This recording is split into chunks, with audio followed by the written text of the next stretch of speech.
Welcome to Constellations, the podcast from Kratos, where industry leaders share their thoughts and experience on the future of space business, policy, and opportunity. If you like Constellations, please support us by giving a rating and review on iTunes. And don't forget to share this podcast online to help our community grow.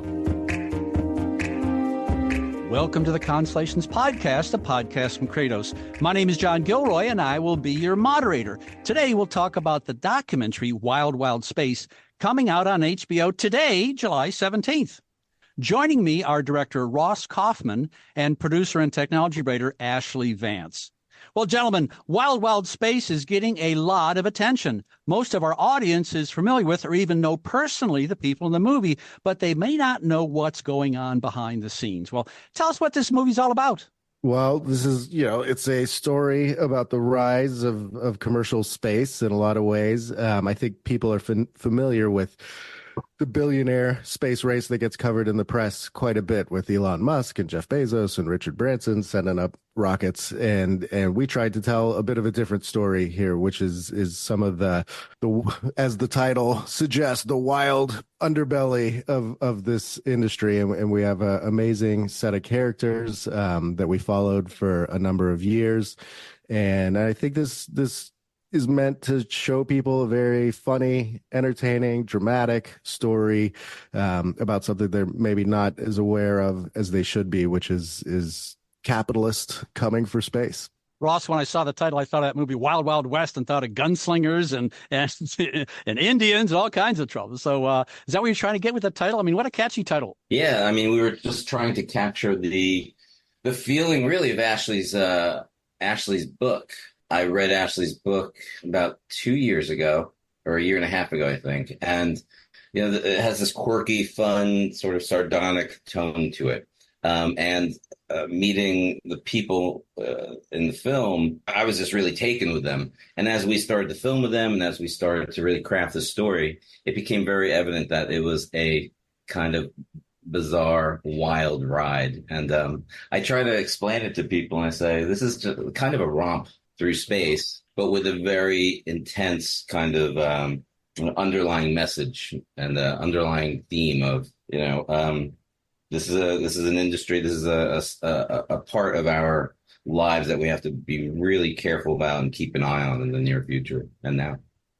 Well, Ashlee, I walked to my front porch this morning and I found this book sitting there, When the Heavens Went on Sale. So that's your book. So this is kind of one of the bases for the movie, huh? Yeah, I mean, I started this project about 6 years ago researching the book and I'd done a previous biography on Elon Musk and sort of was not a space junkie before, but got really into the SpaceX side of things. And coming out of that book, it just gave me great access to this new world. I looked around the planet Earth and saw there were people trying to be Elon Musk in all kinds of different countries, New Zealand, Ukraine, all over the place. And so that informed a lot of the storytelling here and just my interest in the subject. And then we managed to get cameras, into places that you don't usually get cameras inside of as a result of some of this access. Ashlee, I think your book focuses on three companies. Astra and Rocket Labs are launch companies, but Planet Labs I think it's a Earth observation company. So why those three? Well, I thought it was the rocket companies are always super sexy because, you got the fire and the rockets and everybody tends to pay attention to them. I think it's the most public facing part of the space business. But, it's the satellites that actually do stuff and is where the real money is and the real action. And that's to some degree the heart of our story in some ways, at least from a technology and business perspective, is that we are exponentially adding satellites to low Earth orbit. And I don't think many people are paying attention to this. And so I felt like you had to cover both aspects of this. And then, as Ross will probably tell you, the story of Planet and Astra in particular are quite intertwined. They came out of this NASA Ames, the Silicon Valley NASA Center. And this is in some ways also the heart of our film, is this group of friends who all met at NASA Ames and were led by this brigadier general from the Air Force, Pete Worden, who's quite a iconoclastic figure, and assembled this young group of people to think about space differently. And both the film and the book explore what all these people did. So Ross, is that what, engaged you to make the movie? You have these like dual champions here going after each other. Was there something particular you found exciting? Yeah, well, I mean, Ashlee's book covers a number of different companies, kind of all over the world, right, Ashlee? I mean, it's yeah, kind of. So, I mean, several, I mean, like 8, 9, 10 different companies, a number of characters. And as Ashlee just said, there was this one group of characters who really have known each other for a very long time. Chris Kemp from Astra, Peter Beck from Rocket Lab, and then Will Marshall and Robbie Shingler from Planet. Chris Kemp and Robbie and Will, and Pete Worden, sort of know each other from NASA, right? So Pete sort of raised these kids. And, at some point, like I was even thinking about maybe naming the film Pete's Kids, because Pete Worden played such an incredible role in it. But what I really reacted to and what I liked is not necessarily the rivalry is incredible between Peter Beck and Chris, Astra and Rocket Lab. But I love this idea of this family of friends, these found families. And a lot of my films end up being about these found families and people who just find each other and connect and, and support each other through thick and thin. And in some of these cases, there's a lot of thin in this movie. People are having a hard time. But it's really, so that's what I was really interested in. And the rivalry between Rocket Lab and Astra is obviously fascinating. And it's a fun ride. So, and it's, it's a lot of stakes. That'd be a good name for the book, too. It was a fun ride, huh? Not bad. Right. So, Ross, tell me what it was like filming. I mean, what technical difficulties, logistical difficulties? I mean, Ashlee's been down to French Guiana and half a place around the world. So what kind of technical difficulties did you have? All the above. I mean, there's always difficulties that are inherent to each different project. And, this is no different. Ashlee really started filming. I mean, Ashlee, we never even talked about this. You kind of started as research filming, or did you start filming really with the idea of a series like in 2017, 18? I was getting into these rooms and realized the access was pretty rare. And as I was doing my reporting, and I was like, oh, would you guys let me have a camera in here too? I make a television show for Bloomberg called Hello World. And so dabble in this area, but was not an experienced filmmaker. Yeah. So I started getting the cameras in there. I thought maybe there was this big global series, and went at this very much as an amateur, and got in over my skis and had to bring in the professionals to actually turn this into a film. Yeah. So, I mean, I came on probably about feels like 2 years ago. So there was a lull of shooting during COVID, obviously. And coming out of COVID, there was 250, 300 hours of footage and no real direction, right? And which was great for me, because I thought, all right, here's a lot of footage. Let me sift through it. Let me figure out there's a story here and what the story is. And that's kind of my job. I have an editorial background. I was an editor for years. So myself, my editor, my producer, incredible editor, Patient Porter, and wonderful, wonderful producer, Jay Callahan. The three of us really sifted through this footage, and then had to figure out, all right, what direction are we going to go in? And there were a lot of different stories and a lot of different possible films that you could make out of this footage. And so we really just honed in on it, crafted, and just kind of came to this point where we're like, all right, Pete's Kids, Peter Beck, Chris, and then as the film was edited, the stories kind of revealed themselves. Well, Ashlee, I'm based in Washington, D.C., and we used to have this guy named Donald Rumsfeld in town here, and he talked about the unknown unknown and the known unknown and all kinds of unknowns. So what about you and researching this book? Any unexpected discoveries from researching your book and maybe doing this film?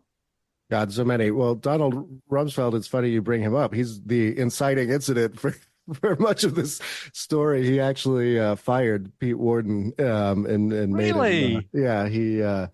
Pete was running this kind of disinformation campaign after 9/11, and the New York Times caught wind of it, and that spelled the end of the disinformation program, and Pete fell on his sword for that one, and Rumsfeld fired him. But as a reward, as payback for taking the fall, they gave Pete Worden the NASA Ames Center in Silicon Valley. So that sort of set this off. I mean, look, yes, there were a lot of discoveries. I think I really want to emphasize to people, almost everything we see about space is like, our best and brightest, our most courageous people, these heroic engineers at filling these rooms at NASA. And this is not that story. And people should know that that's really not the story of modern space, current commercial space. This is a business now. It's full of very eccentric, ambitious characters. When you walk into these factories, it's guys with mohawks at the mission control, all these welders playing, whatever, Guns N' Roses as they do their work. And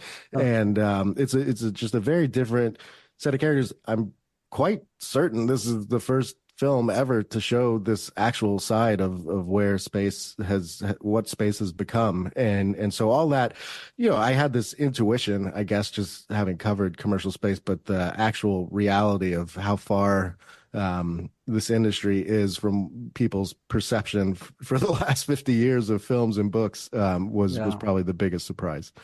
It's such a small world. I met Chris when he's back at NASA Ames, filled with geniuses. It was just an amazing group of people out there. I don't know if it's changed or not. It has. So Ross, I got a question for you here. There it is. It is. If you're listening to this, that was an Astra, a little mug he had there. So Ross, not going to hide the ball here. The movie starts with Chris Kemp driving and telling the passenger, "This is a little risky," because he actually doesn't have a valid driver's license, the car isn't registered, and he's got no insurance. So risk could be a four-letter word. Risk is one of the common factors in entrepreneurship.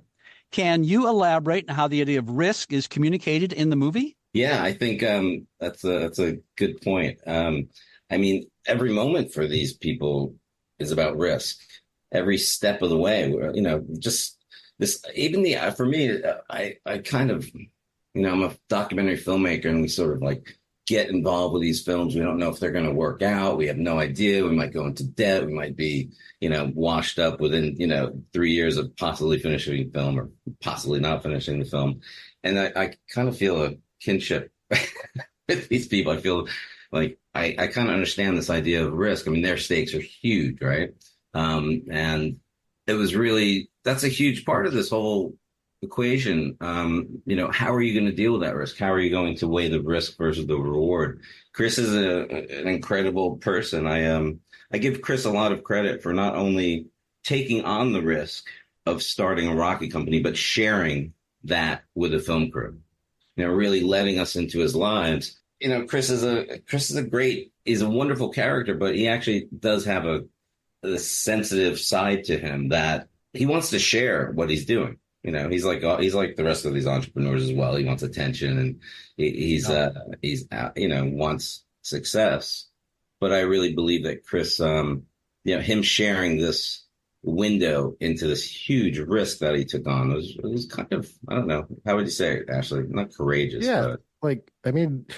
there's a reason in this movie you're going to be inside of mission control as rockets blow up, and you will not have seen this before. And there's a reason you haven't seen this before, which is that, it's a very hard field to be in. People try to put the best possible face forward on what they're doing, and nobody rocket failures are so binary. This is not some software product that you release into the world and you get to see how it plays out over months and years. It either works or it ends really badly. And there's not many people that would let you film that. I actually think what Chris did, people are going to watch this movie. Chris is probably the most flamboyant, entertaining character in this film, and has lots of ups and downs throughout it, but there's no question, him letting the camera in there. I think it was an admirable thing because the public actually gets to see how hard this is, what it's like, the drama,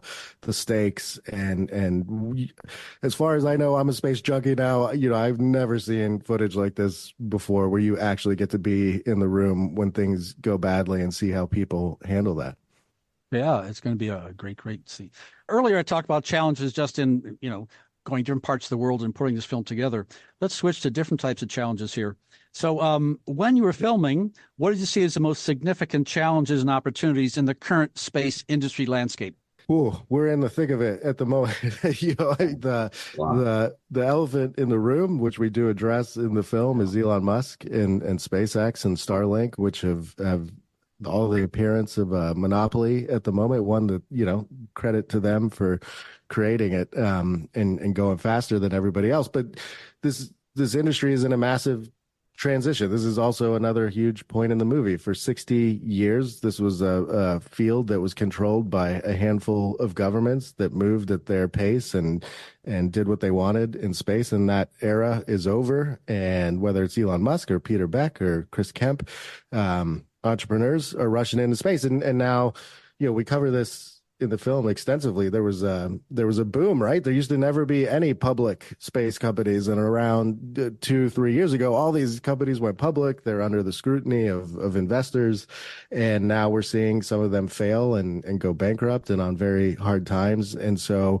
it's this fascinating period where there's so much activity, there's so much excitement. I still don't think the business cases have fully, borne out. Starlink would be the major success. Planet Labs with their imaging business is quite a large business. So I feel like we just kind of captured this moment in time that is now going to play out over the next 10-20 years, and we'll see who survives. But even on top of that, there are things happening up in space that are affecting us every day and that could go wildly wrong at any moment. We know that. From space debris to anti-satellite maneuvering, government losing control of space and it kind of being up for grabs in the private sector. There's not a lot of regulation up there right now. Your audience probably knows this very well, but it's kind of an inflection point. It's a turn. It could go either way. Whether it's collecting Earth observation data that you just mentioned or launching payloads into space, this movie depicts how the balance of power has shifted. We kind of mentioned this. Space used to be exclusively the domain of the government. Now it's primarily commercial companies leading the way. These companies are led by very charismatic and, as you mentioned earlier, maybe eccentric billionaires. Should we be amazed or scared that this is what our future looks like? I mean, do you expect viewers of your movie to forge an opinion on this issue after watching the movie? I try not to go in with any preconceived notions about how the viewers of any movie I make are going to sort of go into it or come out of it. I don't want to push people in a direction. For me, it's about telling a story, telling an entertaining story, hopefully, letting people go on this ride, whatever the film is, and coming out of it and making their own conclusions. What do I want people to take away from this movie? Whatever they take away from it. It's not my job to, give people answers. It's really just about posing the questions and telling a great story. Ashlee, what about you?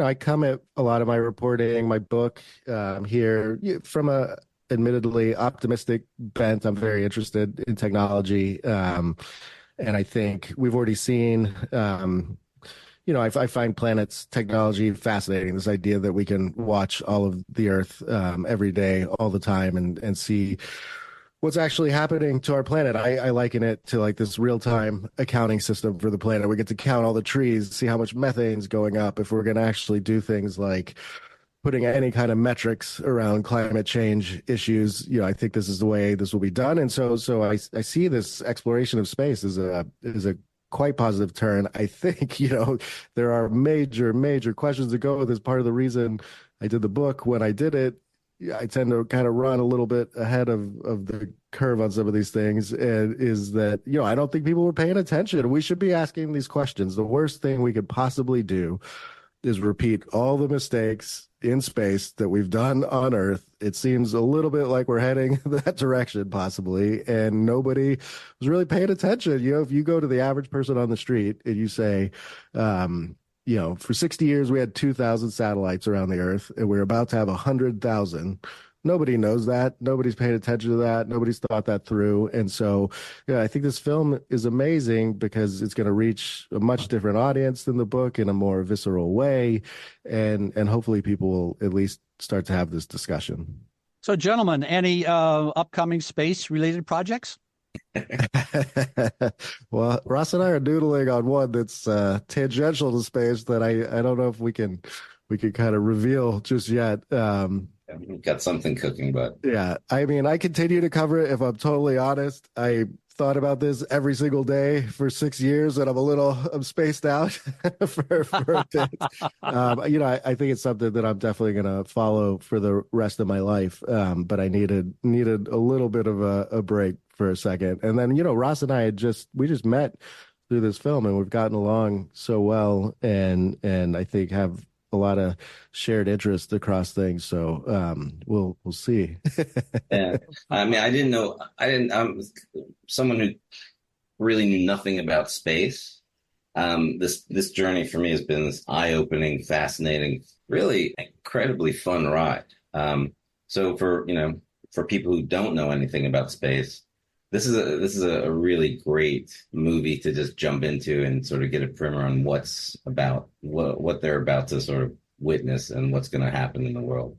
Thank you again for being with us, Ross and Ashlee. The HBO original documentary Wild Wild Space, directed by Oscar-winning filmmaker Ross Kauffman, debuts today, Wednesday, July 17th at 9 p.m. Eastern and Pacific Time on HBO, and will be available to stream on Max. Thanks for listening to Constellations, the podcast from Kratos. If you like this interview, please subscribe, tell a friend, and give us a review.